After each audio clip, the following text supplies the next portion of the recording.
Here we are in a beautiful live room with Blair and his gorgeous DW kit. Would you explain what the kit is? Yeah, this is a DW Jazz Series kit, 12, 13, 16, 18, 22, and a bell brass snare, and some Istanbul agap cymbals, and everything is pretty much wide open, a few pieces of tape just for overtones, but everything's really wide open. We're going for like a really big rock sound today.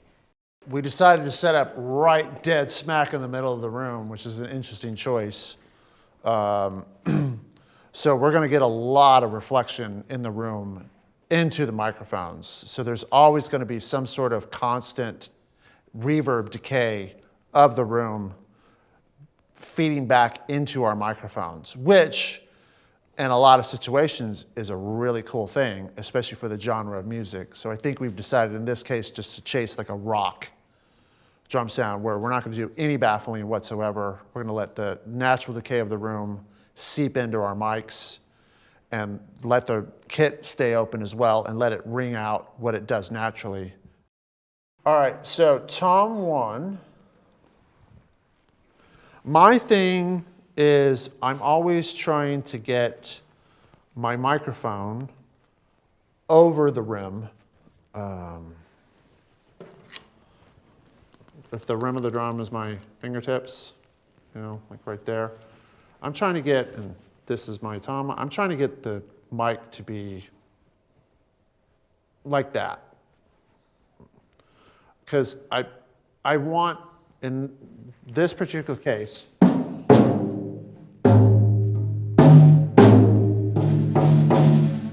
like you can hear, that's the ultimate sweet spot of the drum, right in the middle. And you can hear it. So for me, and also because we have Blair, I know that he's going to hit in that particular sweet spot. But so I'm trying to get my mic over the rim as far as I can without being in his way, by the way, and still being, I don't know, like what, that 4 inches, I guess, guesstimation from where the mic is and where the center of the tom is. So in this case, I'm putting my mic where I want it for placement wise, but I'm also making sure the cymbal's not gonna, because that's gonna be a really nasty sound on many occasions. But the same thing, going way over the edge, pointing at the middle. Now, if you put the mics in the similar position that I do and the drummer sits down and kind of goes, that makes me nervous. That's your first sign, back them off. You could either go higher or you could back them up this way and then change the angle a bit, and you're still gonna get a good tone. In this situation though, I'm going for more proximity. It just does, it's more fun for me, quite frankly. But you know, once again, if I have to sacrifice a little bit of tone for the comfort level of the musician, then no problem. It's not a game changer. Now this guy, I'm gonna kind of measure. Come in further, Blair, with the stand. Yeah. That's that. I'm just doing a guesstimation measure. So each mic is approximately the same distance. And this should get me in the same, when I open up tracks in Pro Tools, click my gains up, everything should be kind of similar. But I mean, that's a little, I think so. Yeah, lock it down.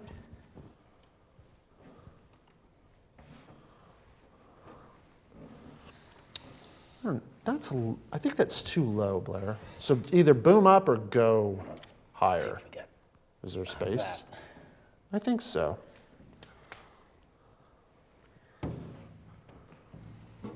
That's about right. I mean, that's really in though. Is that in your way? I don't know. That's too in. That's a little close. Yeah. Yeah. Just for Blair's comfort, yeah, maybe even more. That's probably good. The floor toms, the last floor tom is usually easier because you can even mic from the back of the drum or on the corner here, completely out of the drummer's way. You usually have a lot more space to run. Yeah, a lot of guys have a ride cymbal right here. Yeah, and a lot of guys just have a ride. Yeah. It is interesting, man. You always your ride's always That's sitting my here? old school jazz thing. It's just comfortable. Yeah. Ah, Yeah. look at you, bad boy. You know. The bottom for me is just kind of like how I treat the bottom snare mic. You're going to get a lot of sustain and a lot of, what would you say, Sully and Jace, like lower extended note by micing the bottom. So, and because it's off the floor, for me, it's just, I don't know, stick it under there. You don't have to worry about a musician hitting it. So I'm going to go 6 inches in, try and point it right at the center. Now, if my drum theory is correct, the best way to taste thing, it's almost like a timpani. The top head's higher than the lower head. Yeah. So, in theory. So the attack's going to come from the top head, and all this, the low end sustain is going to come from the bottom head. So I'm doing the kind of the same thing on the bottom, the 2 racks here. Right in the center, about 3 inches away, but I don't have that much space here because of the kick drum. But that actually, I'm still able to get it pretty freaking rad. The footprint, the actual physical footprint of Tom Mike now is so, it's great, man. And the side address is perfect for getting in there at a really kooky angle. So hit me with Tom 1, please. Right now I'm just checking level, which it's doing, which I got a good level on, but I'm also just checking the, sort of listening to the instrument itself first, make sure it sounds good. It's in a good tuning. It's pleasing to the ear. But first things first, I'm making sure that the relationship between the top and the bottom mic, yeah, I did. Oh, sorry. The top and the bottom mic are in phase, which they are. In phase with everything else? That I haven't checked yet, which I kind of doubt it will be. You want to hear the overheads? Yeah, let me hear the overhead real quick, These are the 3 overheads. which I can tell it's not. There, it's in phase. Top out, bottom in. Yep. So I'm just going to guesstimate that just in this particular situation, I flipped the phase on the overheads. So I'm pretty sure the top mic is out of phase with the overheads. So looks like the top is going to be out of phase and the bottom head is going to be no phase correction made to make it in polarity. But so far, it's a pretty mean sounding tom, right? So there's just the overhead. There's with the direct.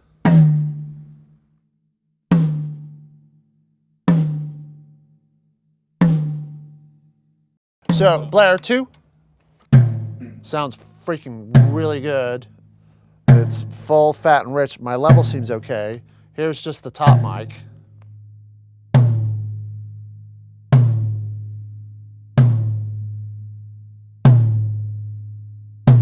First of all, I hear a gorgeous attack that's going to cut through the track, first and foremost, no EQ. Second of all, there's no weird overtone on the instrument itself. Like the tom's doing when he hits it, I hear a nice attack. It slowly decays off, and there's a nice, beautiful low end to it. And that sounds gorgeous, and there's no wobble in the instrument itself. So we're good there, because Blair's really good about what he does. Third and last but not least, sonically, I'm like, even though that's a 14-inch rack tom, it sounds freaking massive right now. So, Blair, tom 3.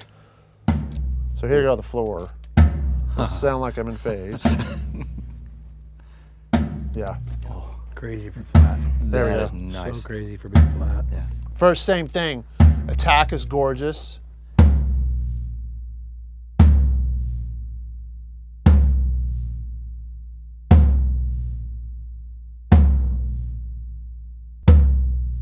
just unmute it, flip the phase on the bottom mic, and even without the bottom mic, it just sound like here. just killer sounding drum. Haven't touched an EQ, haven't touched a gate, nothing. It's just great sounding without doing anything. The low end blooms like that. He hits it, you hear the attack, and it just comes up around it. It's really nice. Plus, it's not just attack. It's not 4K. It's a lot of freaking air. Like, listen to the 10, 12 going 8, 10, on. 12. It's gorgeous. It's like, Tom 4. Man, the toms sound f***ing great, Blair. So now, we're in 808 territory.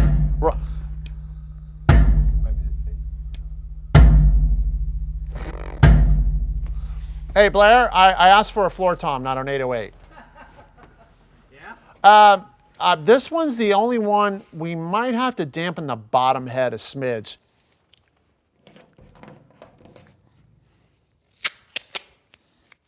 Sounds freaking like I can hear that in every thunderous. Thunder Yeah, I'd usually shy away, but it just sounds so good in the room here. I'm not even trying to plug up or anything like that. It's like, it sounds really nice. Well, it's not like it's harsh, right? It's No, just, not at all.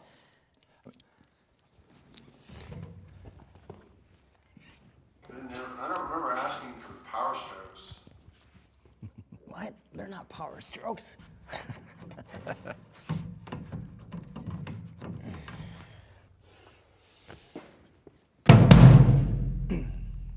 I mean, I'm down with that. okay.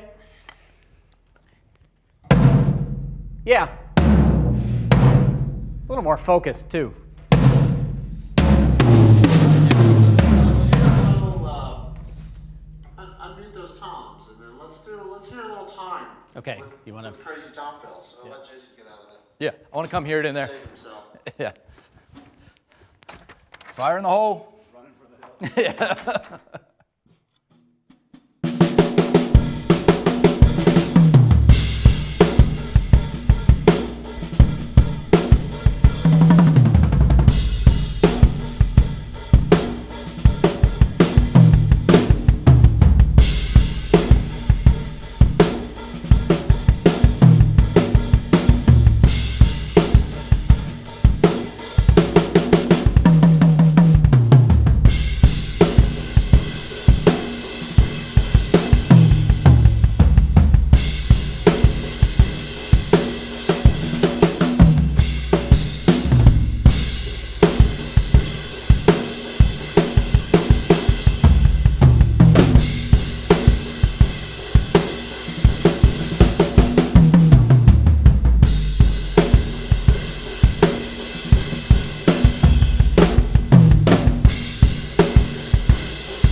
Let's just do a little playback for Blair. Blair can sit in the hot seat for a minute.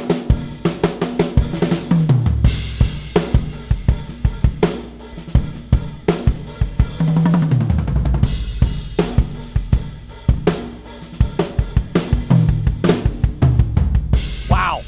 God damn. I know, we're almost in Power Stroke world, right? I mean, yeah. That floor tom's got a 4-bar hang time on it. I mean, no, that's one of the best drum sounds I've ever heard. At least that I've had. Yeah, that's crazy.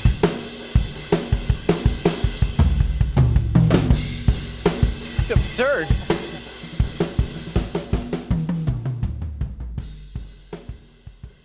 These kind of almost give you that like processed sound, like EQ to be a bit in your face or a bit, you know, like you said, spanky, you know. Yeah. It gives you that, and we haven't done anything, and they kind of already do that, you know, like the Mike's character is giving you what you would reach for knobs for to get it to go there. So it's kind of, it's pretty impressive for that. And you don't get a bunch of junk with the bleed and stuff. You would think a mic that did that would, all the other trash would come with that, but it's not doing that. So it's pretty impressive. Yeah. You know, I have a lot more constraints when it comes to the placement due to creatives, visuals, Visual. drummers wildly swinging at things because the lights are off, and you can't see these once the lights goes off. Yeah. It's green 1 second and red the next second. Like, where'd the Yeah. mic go? I don't even know where it went. So for me, I have to move them quite a bit far back to get them out of the way, or they'll come home damaged every night. They're going to get hit. So I would say the first thing I would do is let's pull these back a little bit. And another thing I'm thinking of is, like, this mic is kind of in line with the snare drum. Would it benefit me to do more like this, to point it that way and get it away from the snare drum? Because, the snare is going to be ripping it. It may be, like someone like Brad Wilk, there's going to be wedges back here with the snare ripping in it. So I'm trying to think of, like, all the things that might affect the way this sounds and where it needs to be placed. And I'm looking at, like, all my enemies. Okay, there's an enemy, there's an enemy, there's an enemy. Like, I got to think about all that. Don't forget the drummer. Huh? Don't forget the drummer. I'd like to be his friend, but we could be enemies sometimes. So I'm more like, I'm trying to get away from the snare drum a little bit. I'm coming a little closer, try to keep I want as much direct sound to keep away the non-direct sound, which is the PA and all this other stuff. So I could probably get over the head that far and get pointed a little bit towards the middle of the tom. Back it up here a little bit. Now I'm also not going to get that one in it as much by trying to, like, keep them away from each other a little bit. Yeah. Help your stereo image. So you want to sit on the throne and I'll adjust so you can see the angle of attack? Or you got it? Darrell, I've done this before. I'm looking at the ride like that's an enemy, so let me see if I can get away from it a little bit. Come over here and also try to get rid of a little bit of the snare drum. Now you're thinking, well, you're pointing it at the snare a little bit, at the ride a little bit, which I probably am. Not really. I'm just getting a little bit closer and a little bit farther back for the drummers. And so on these, it is a 90-degree kind of pickup spot, rejecting everywhere else? Pretty much. Yeah. Is that correct? They're super cardio. Yes, okay, yeah. I'd say that's probably where I'd end up with them. And then listen to them. Of course, if I put them there, many times I've picked a mic and got to front of house and went, that's not working.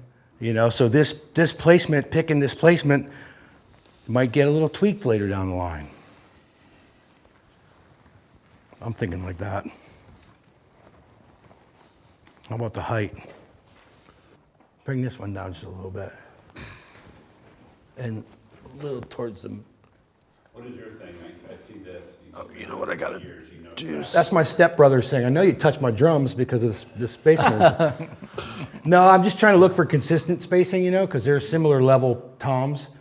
So I'm just trying to get, like, I can go in there and if I get this one dialed in the preamps at 39, I can just start there. And before I even hear this one, I can go to 39. I know it's going to be similar level. How's that? Angle a little bit. I think I'm fighting the hardware. Yeah, you're, No, I'm clear. I'm clear. If you're clear, I'm clear. yep, that's about it. Don't touch that. We're not doing that video. And then once again, we're starting flat. Yeah? Think so. Now, would you ever do bottom? No, I would not, because I have 20 inputs of talkback microphone. I have so much more input to deal with that I run out of channels if I go crazy. Like, sometimes I do second and third snares and I don't put bottom mics on them because I've just run out of places to, I probably have enough. I could do 160 channels. I probably could. We don't have the time in the day to mess with all of it. Like, we get this shit set up and it's 4 o'clock and then we'll put the band on stage to sound check and let's go. So I'm trying to keep it simple, get my point across as easily and as quickly as I possibly can. Got it. So keep it simple, stupid is the name of the Yeah, game. and I've never had a problem getting the sounds I want with single mics. If the snare bottom mic crapped out on me, I'd still get the snare sound I wanted. Mm-hmm. Go around them real quick.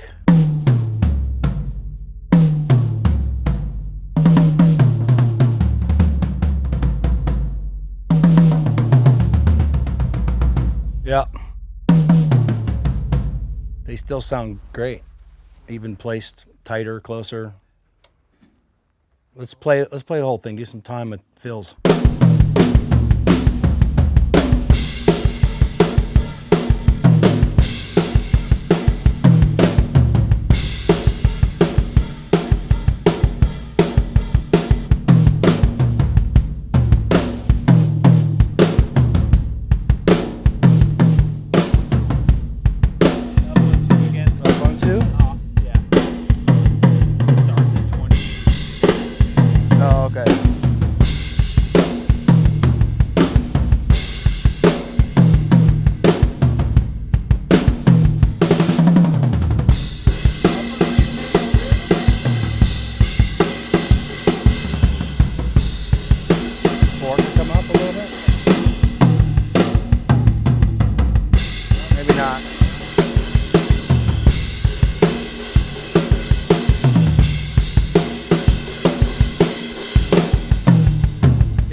Can you just do a kick, snare, and tom kind of thing for a second?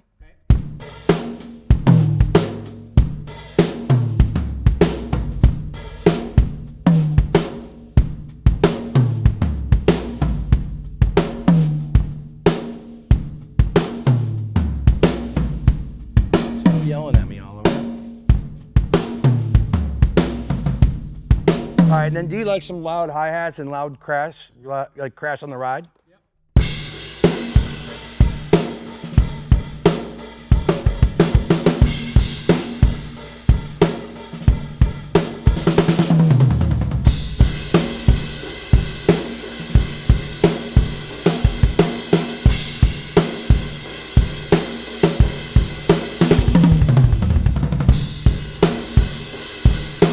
Funny how when you have to go quickly to four, it's a lot lower.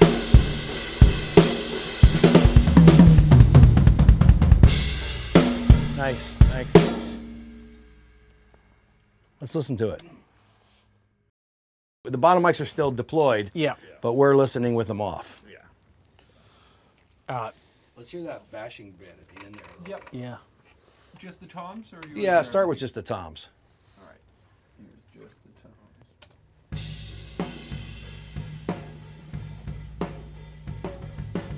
It does seem a little, Cleaner. yeah.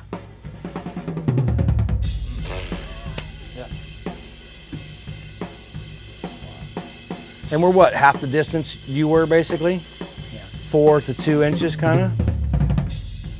I think they still sound great. Yeah, they still sound like really round and fat. And we're, once again, remember, just the tops, no bottoms. Yeah. Correct. You're backing this. Yeah, and I'm playing pretty loud. And even the snare drum is, It's, you can barely hear it. yeah. Because the bleed is so I nominal. can now brighten it. You can brighten it Right. easily, and that way you're back to where I was with my more safe I'm in a safe studio spot. equipment, but in a safe spot. Right. And you're not bringing out the cymbal bleed at all. Yeah. Perfect. Floor tom.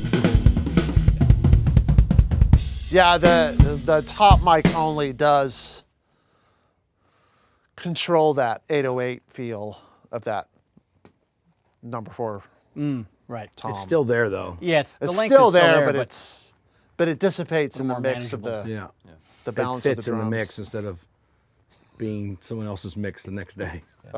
Right. It is fun though when you boom. Oh, it's fun. Yeah. I'd let Very it satisfying. ring, as James said. Let it ring. Yeah. I still can't believe that it's flat. That's gnarly, dude. Dun dun dun.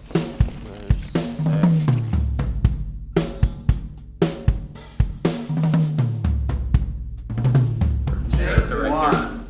We've got There, right there.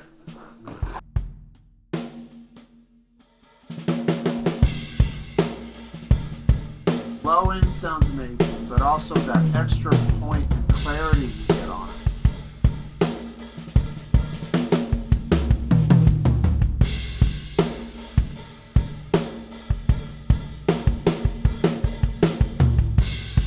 In the mix of it, it just the drum jumps out of the mix. And it's like, oh my God, what is that? I heard that. Right. They're both super nice, but super different. Super different. But